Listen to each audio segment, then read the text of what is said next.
makanya yang memberikan statement pertama kali ke wartawan itu saya, karena di awal wartawan pada tahu kalau Mas Furi Setia sama Winda bercerai itu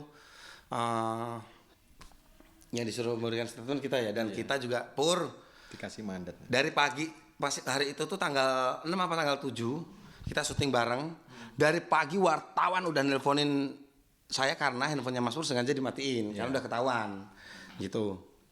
Terus saya izin, Mas Pur, ini ada wartawan dari si A, si B sini, gimana? Kalau khusus lu sama Amos kasih klarifikasi, kasih cerita yang sebenarnya. Ya udah, di situ langsung saya bilang sama wartawan, oke, kita ketemu di mana? Mas Pur boleh. Gitu. Tapi kenapa alasannya Mas Pur nggak mau menyampaikan sendiri ke media? Malah Mas Erik dan Mas Amos sendiri yang karena statementnya Puri dan Winda, kita nikah baik-baik, berakhir juga baik-baik, dan kita nggak mau menjadi konsumsi wartawan. Oh, seperti itu. Iya. Jadi lewat perantara Mas Erik. Dia bukan perantara sih, lebih mengizinkan karena saya minta izin dulu. Minta izin dulu. Untuk permasalahannya apa sih kalau boleh tahu awalnya? Coba. kita tuh juga nggak tahu Mas. Kita tuh kaget, serius kita juga kaget Desember ya. Desember tuh akhir Desember tuh kita masih Sahabat kita tuh ada yang anaknya nikah ke Semarang, kita masih kondangan bareng, itu nggak terlihat apa-apa, nggak ada masalah apa-apa. Dan mereka tuh nggak pernah berantem di depan kita ya. Maksudnya kalau ribut pun juga kita nggak pernah tahu kalau mereka tuh lagi pernah tahu, cuman masalah sepele. 5 tahun pernikahannya Furi Setia dan Winda Ratna itu berantemnya itu gara-gara kalau Furi syuting nggak pakai pomade, terus dia kebiasaan kalau abis pakai anduk nggak taruh di tempatnya, karena kan kita sering banget nginep di sana, karena saya sama Amos tuh memposisikan kalau di rumahnya Mas Pur sama Winda tuh saya Kianu, saya manggil Winda tuh Bunda, Bunda Kianu minta makan gitu, itu selalu kayak gitu. Bukan karena ada faktor orang ketiga atau apa? nggak ada, Demi Allah demi apapun nggak ada. nggak ada. Selama itu namanya Furi itu ketahuan chat sama cewek nggak pernah lah, intinya nggak pernah karena mereka satu program dia syuting apapun juga berdua ya. Dipanggil TV apapun programnya Arafi berdua terus kan. Tapi benar gak sih kan si Mas Pur ini pernah jadi bintang tamu di podcastnya Melanie Ricardo. Mas Pur bilang bahwa si Winda nuntut dirinya tuh untuk menjadi seperti Raffi Ahmad yang serba belampol seperti apa, itu benar gak sih? Kalau ini gini, mungkin gini, Furi kalau mau diwawancarain pernah cerita sama saya, aku tuh paling malas kalau diwawancara tentang umpama habis beli mobil baru, flexing lah, dia paling anti. Pernah saya itu kejadian di mata kepala saya sendiri, mungkin temennya situ, cewek, itu ngajak ngopi, dari situ jebak, Mas kan ini langsung realitian. Di situ lu katanya temen gue tuh nggak suka kayak gini. Nah mungkin di situ beda pendapat mungkin ya, Winda nggak apa-apa, emang ini jerih payah lu, nggak apa-apa. Akhirnya ke Winda, katanya Mas Pur habis beli mobil baru, mungkin seperti itu. Akhirnya Winda yang realitian, ya karena Puri nggak suka, Oh seperti mungkin itu yang dimaksud Mas Pur ya. Mungkin yang dimaksud Mas Pur gitu. Tapi sekarang kondisi Mas Pur seperti apa? Mungkin keterpurukannya seperti apa? Katanya sempat kejiwaannya terganggu, depresi, sempat berobat ke rumah sakit jiwa, itu benar? Enggak. Saya 8 hari saya satu ranjang sama dia. Dia tidur bawah. Ya. Iya, kita tidur bareng, terus kita nemenin Mas Pur lah. Nemenin Mas Pur. Ya memang secara manusia sih sedih, drop. Terlihat banget. Terlihat banget. Tapi akhir-akhir ini udah lebih ini ya. Udah balik Mas Pur gitu. Udah lebih ceria, bahkan udah berapa kali kerjaan ya juga enjoy dia udah. Kalau ngomongin Furi, karena udah nggak syuting sinetron lagi, salah bos. Boleh ditanyain, Furi itu udah ditawarin, cuman bukannya nolak, bukannya apa, dia mengambil sikap karena kita semua, contoh Raffi Ahmad, dia pertama dari sinetron, beralih ke host, terus ke pemain film. Kita tuh harus mempunyai branding dan mempunyai strategi. Mungkin itu yang saya sama Puri lakukan. Udah cukup lama 8 tahun sinetron itu udah. Ketika bungkus kan makanya ada di statusnya selamat tinggal Mas Purnomo. Jadi apapun dia mau honor 2 kali lipat, dia nggak bakal mau deh. Pengen sesuatu yang baru. Ya netizen kan menduga-duga kan karena pemicunya karena itu kan Iya. Mas Pur nggak stripping lagi atau seperti Taunya netizen tuh artis tuh kalau nggak syuting kere, padahal off airnya itu yang gede. MC di Solo. Nge-MC, Furi sekali nge-MC itu di atas 50 juta, bos. Ah, nggak ada potongan apa-apa lagi. nggak ada potongan apa-apa. Tapi bener gak nih anak-anak Mas Pur tuh kurang deket sama Winda sehingga Winda tidak bisa ngebawa anak-anak gitu. Oh enggak.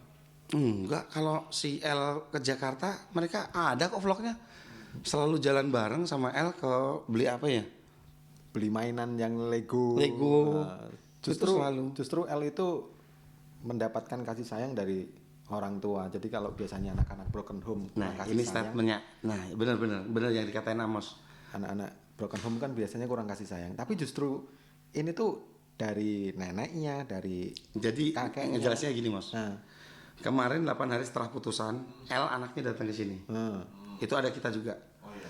Itu tercetuk di L itu bilang gini, "Yah, kasihan loh temanku tuh bapak mamahnya cerai tapi malah dibully.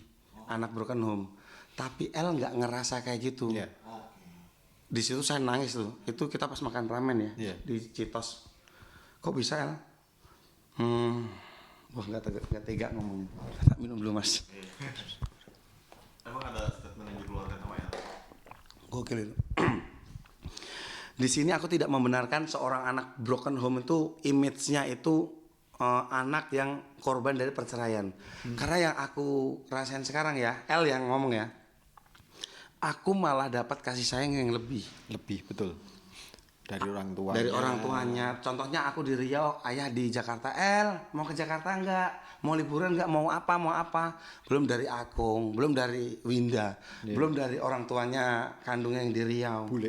Bulenya semuanya. Jadi salah kalau anak broken home itu anak yang kurang kasih sayang ya. L malah melebihi Iya. gitu. Tapi Mas Pur sendiri dengan mantan istrinya mungkin istri pertama ya. Sekarang hubungannya seperti apa tuh? Mungkin apa masih ada rasa cinta atau seperti apa gitu? Kalau cinta enggak, kemarin pas udah putusan cerai udah menyebar kemana-mana. Mas Pur cerita kemarin Eva telepon aku, yang kuat ya, yang sabar ya gitu. Oh seperti itu aja, seperti itu. Mungkin nggak ada karena masih dekat lagi dengan istri pertama si Winda. Oh hubungannya baik. Windanya tahu kan kadang El pengen ke Jakarta nih, telepon. El ke Jakarta nih, jemput siapa? Jemput Winda di bandara. Hubungannya baik. Oh, seperti itu aja. Ya. Nggak ada cemburu-cemburuan. Sampai sekarang hubungan Winda dengan Mas Pur seperti apa? Baik. Setelah cerai ya udah. Masih komunikasi baik. Masih baik. Kalau tahu, wah, Aku taunya baik. lu nggak kompak lo. Baik. Waduh ada apa nih? Iya baik. Baik-baik aja. Cuman asumsi dari aku ya, aku nggak ngejelekin siapa-siapa. Sebenarnya Mas Pur sama Winda baik. Cuman ada pihak ketiga. Pihak ketiga bukan dari Bukan. mungkin ya bisa dari orang tuanya siapa ya? Dari orang tuanya. Salah satu dari mereka orang tuanya. Kalau aku nggak menjat orang tuanya siapa, cuman terakhir orang tuanya Furi, ibunya Furi ke sini ke Jakarta. Itu sama Winda itu nginep bareng, tidur bareng. Cuman permintaannya satu, ibu dari Furi. Yuk sholat di Kubah Mas bareng. Nah itu pertama terakhir kalinya orang tuanya Furi ketemu sama Winda. Oh, itu terakhir kali ya? Terakhir kalinya Setelah bercerai? setelah iya sholat bareng. Akhirnya terlaksana tuh sholat bareng. Iya, karena ibunya Furi itu luar biasa, dia tuh kalau ke Jakarta tuh pengennya tuh cuma ke Istiqlal. Nah kemarin tuh gitu. Oh seperti itu. Sekarang mungkin Mas Pur kesibukannya apa sih bareng sama Mas Erik? Ada kita satu program, terus kesininya juga sering off air bareng, alhamdulillah sama Amos juga. Karena kita tuh berdua tuh saksi perjalanan cinta Winda sama Mas Pur. Dari dia suka sama wartawan, terus dari situ ya udah maaf banget kita yang pertama kali jangan ngimpi dia muda, cakep, perawan nggak mungkin. Tapi kan Furi emang dari dulu pedenya luar biasa dia.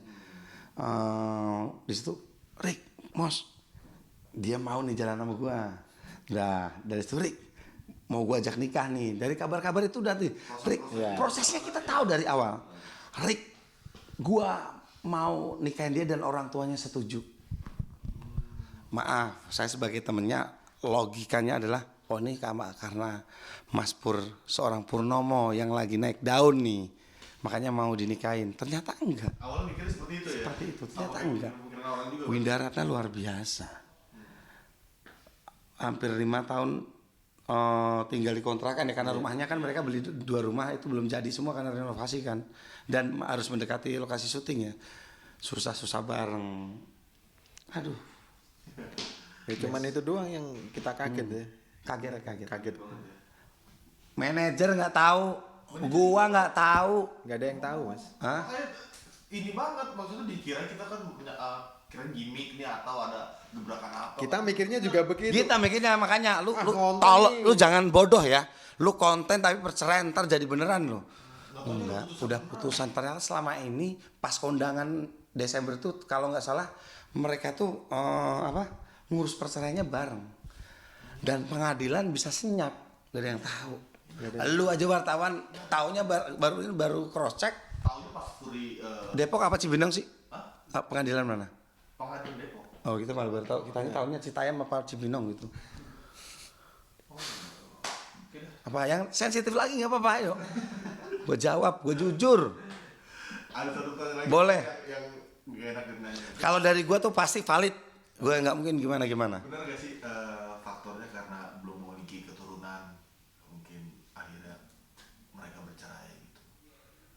Dari siapanya nih? Yang Tuntutan dari siapa nih? dari si Windanya atau dari Muspurnya kita juga nggak tahu. Mungkin faktornya karena belum punya keturunan akhirnya mereka berpisah, itu benar gak sih? Kalau itu saya sangkal. Karena kan kita dekat tuh nikah berapa tahun? Aku nikah 9 tahun. Nah, jadi selalu ada contohnya. Dan Karena kita di mana-mana belum punya nongkrong tuh keturunan. betul. Pur, lu baru 5 tahun nih, Amo 9 tahun nikah belum dikasih keturunan. Makanya lu jangan punya keturunan dulu. Udah hidupin kita berdua aja. Makanya kita memposisikan diri itu anak mereka. Bunda. Kita manggilnya tuh bunda. Tapi ada curhatan dari Mas Pur atau dari Windanya nggak soal dia ingin Kalau Winda sendiri ini di luarnya. Winda gimana? Bilang gimana? apa? Winda udah ngebuka belum? Ngebuka dia mau ngomong apa? Tapi udah ada yang menarik. Tapi nggak bicara soal itu. Jujur aja nih, jujur. Lu jawab jujur, gue jawab jujur nih. Enggak serius, yang wawancara Winda bukan gua maksudnya. Jadi nggak tahu gua dia cerita apa enggak ke reporternya gitu. Oh, kalau ama kita jujur ini gue bilang, Win, maksudnya dengan belum adanya anak ini ya jawabannya Winda ya. Pernah Erik tanya kayak gitu. Lu ngerasa pengen punya, ya pengen lah, tapi cuma kan udah ada L, tenang aja. Nah itu. Oh, Windanya nggak masalah. Nggak masalah. Kalau dari Pur? Mas Pur juga nggak ada masalah. Karena selama ini mungkin karena gue dikasih keturunan, karena mereka Pur itu dari pagi udah syuting, malam baru kelar. Pagi syuting, malam terus-terusan loh TOP 8 tahun syutingnya kayak gitu. Berarti bukan karena faktor itu ya. Bukan faktor itu kan. Sama sekali. Kalau ngomongin harta enggak. Harta enggak. Oh, enggak, rumah 2 bos, di atas 2 M. Ini enggak. Kalau tentang ini misalkan beda hidup gitu. Kan si Winda kan hidupannya glamor, si Mas Purnya yang sederhana. Ngimbangin Puri ngimbangin. Lihatin tampilan dimanapun Puri ngimbangin. Setiap tampil di acara apa? Outfitnya tuh Wah, ngeri mereka tuh. berdua Outfitnya gokil. ngeri tuh. Mereka tidak gini, maaf ya. Kalau saya lihat Beauty and the Beast selama ini, ya image-nya mereka, brandingnya mereka. Cuman ketika tampil di TV mereka berdua keren. Nggak kelihatan satu jelek karena cantik, enggak. Artinya sampai saat ini pun kalian sebagai sahabat-sahabatnya belum mengetahui persis dong pemicu dari perceraian mereka kan? Itu 8 hari saya tanya itu, saya pancing itu. Nggak keluar-keluar. Cuman jawabannya satu, ya mungkin ini jalan yang terbaik, udah. Sampai sekarang masih korek-korek. Masih cuman ya tipis-tipis lah. Mungkin karena ini ya, lu berdua kurang ada waktu. Nggak ada, anjing, nggak kenal lagi ya. Tapi jujur nih sama gua, emang Winda punya? Nggak ada, nggak mungkin berani lah Winda sama gua terus. Oh, elunya kali yang ketahuan ini. Nggak ada lah ini. Oh gitu. Seperti itu. Terakhir mungkin. Boleh. Harapan untuk Mas Pur dan Winda ke depannya seperti apa sebagai dari sebuah sahabat? Mungkin dari lu? Ya harapannya sih karena mereka ini menjadi teladan buat kita juga ya. Mereka mengawali dengan baik-baik, berakhir dengan baik-baik. Ya harapannya akan baik-baik untuk seterusnya.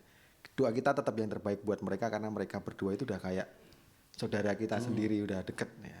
harapannya ya terus baik gitu. Gitu aja.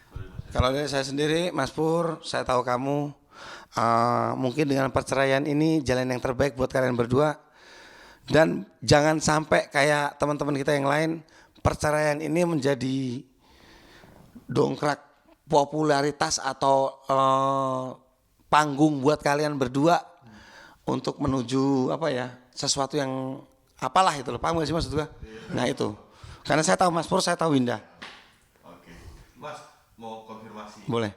Dengan pemberitaan yang lagi viral nih ini. Boleh. Ini Vox Pop nih, bukan? Ada akun Twitter atas nama Anjing Erik. itu.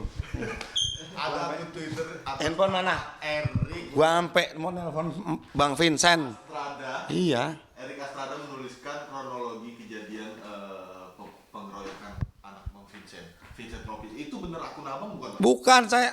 Nih. Banyak wartawan dan DM masuk, saya diserang sama netizen. Tadinya kan saya diserang karena nggak good looking kan, karena film saya itu tahu kan. Nah, ini saya kirain juga itu. Ternyata ya Allah. Itu bukan akun Twitter abang? Saya nggak ada. Saya punya akun Twitter, cuman bukan yang itu. Baru tahu itu. Sinyalnya susah. Ada kok, nih. Soalnya di situ namanya hampir mirip, emang beda sih ya. Dia tidak pakai huruf C ya. Nih. Ya. Saya bilang wartawan nih bilang, saya belum tahu ini apaan. Apaan nih? Oh, saya kira suruh Vox Pop karena wartawan kalau WhatsApp saya, Mas Pop, ya gua kirim handphone. Paling rajin saya itu. Bener, iya. Nih sampai kayak gini, sampai saya. Nih. Karena kan ininya Vincent, Bang Vincent kan saya kenal juga, saya ngefans juga, suka sama dia. Tuh, bukan saya ini Mas. Oh, oke. Itu Mas Eriknya klarifikasi ya tuh udah pindah tuh. Iya. Klarifikasi. Tapi udah dijawab sama adminnya. Iya Mas, kita tahu. Maaf ya Mas. Udah. Mas Vincent ya? Udah. Oh. Enggak dari ini ya. Dari orang Vincent Destanya. Oh, Guys gitu. ya. Aman. Oh, jadi itu bukan Bukan Pak. Mas Erik ya? Erik Estrada saya viral di Twitter aja saya nggak tahu. Yang kemarin pada belain saya. Aktor gak harus good looking, yang penting actingnya atau apanya. Saya nggak tahu. Tapi punya Twitter nggak? Punya. Akun Twitter? Ada. Apa nama akunnya? Nih, wait. X ini loh. Mana sih? Oh X ya, berubah ya. Saya biasanya XXX soalnya. Enggak. Nih Erik Estrada 168 nih. Oh, ini akun Akun Twitter resmi saya. punya Mas Erik ya? Iya, nggak ada akun fake, saya nggak tahu saya. Itu berarti akun fake ya? Fake. Nih saya buat yang punya akun itu, aduh, makasih udah bikin saya difitnah banyak orang DM masuk lagi nih.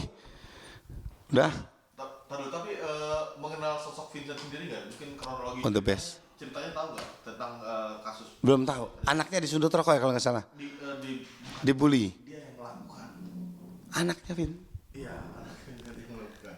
Jadi anaknya Vincent ada di dalam anggota geng di sekolahnya. Dia itu menganiaya si adik kelasnya untuk gabung. Itu syarat untuk gabung. Oh. Untuk gabung ke geng dia. Nih. Saya mengenal Bang Vincent. Dia sama anaknya tuh open. Luar biasa Bang Vincent, baik sama semua orang walaupun personanya selengean tapi dia baik banget. Kalau masalah anaknya melakukan pembulian, saya pun waktu SMA pernah tahu dengar Kelitih nggak? Di Jogja. Kelitih. Lu kalau mau masuk geng itu, lu harus ngebacok orang dulu. Malam-malam ya. Iya. Nah ini kronologi. Nah mungkin seperti itu. Saya pernah di posisi itu. Lu pengen gabung sama kita, lu bacok pala orang random. Tapi di situ karena tahu bapak saya polisi, saya langsung bilang, gue anaknya polisi, lu nyuruh kayak gitu, lu yang gue bacok. Nah dari situ saya malah jadi ketua geng. Jadi di situ malah nggak ada tuh yang solo Kelitih lagi tuh nggak ada. Sekarang adanya kasus yang serupa gimana tanggapannya? Nah mungkin ini yang diusut adalah bukan anaknya Bang Vincent. Dia nyundut kayak gitu, motifnya apa? Pasti kan ada paksaan. Gitu. Lebih khawatir. Lagi sholat. Agak khawatir gak sih sekarang sama anak-anak zaman sekarang mungkin? Khawatir banget Pak. Pergaulannya Udah beda gitu kan, apalagi banyak geng motor, terus itu semacam ospek yang yang nggak bener-bener kan, apalagi kan pembulian gitu kan, kita khawatir dengan hal itu. Iya, maksudnya gini, polisi udah maksimal, aparat hukum udah maksimal. Cuman gini, kadang harus ada undang-undang atau hukuman yang bikin mereka jerat. Contoh, orang tawuran, anak SMA orang tawuran bawa sajam. Habis itu cuman dikasih ini. Kalau bisa dihukum berat gitu loh. Iya kan, orang jumping di ini. Kalau di Amerika di ini itu hukumannya SIM dicabut, kalau nggak di penjara. Di sini enggak. Masih di bawah umur. Alasannya di bawah umur, itu yang harus direvisi sih menurut saya. Tapi ada pesan nggak untuk orang-orang tua mengasuh anak supaya seperti apa? Nih, kalau saya sendiri ya, sebagai orang tua juga, buat kalian para orang tua, bukannya saya sok sempurna, enggak. Kalian mensekolahkan anak di satu sekolahan, menitipkan guru, bukan 100% itu guru yang mendidik anak lu di sekolahan. Tapi itu adalah ketika di sekolah. Tapi ketika udah di luar sekolah, kewajiban lu sebagai orang tua gimana caranya mengajarkan akidah yang benar, terus akhlak yang benar. Iya nggak sih? Betul ya. Kehidupan selanjutnya kan ada di rumah kan. Iya, karena nih saya selalu menekankan istri saya, madrasah sekolahan pertama anak itu adalah ibu, dah nggak ada yang lain.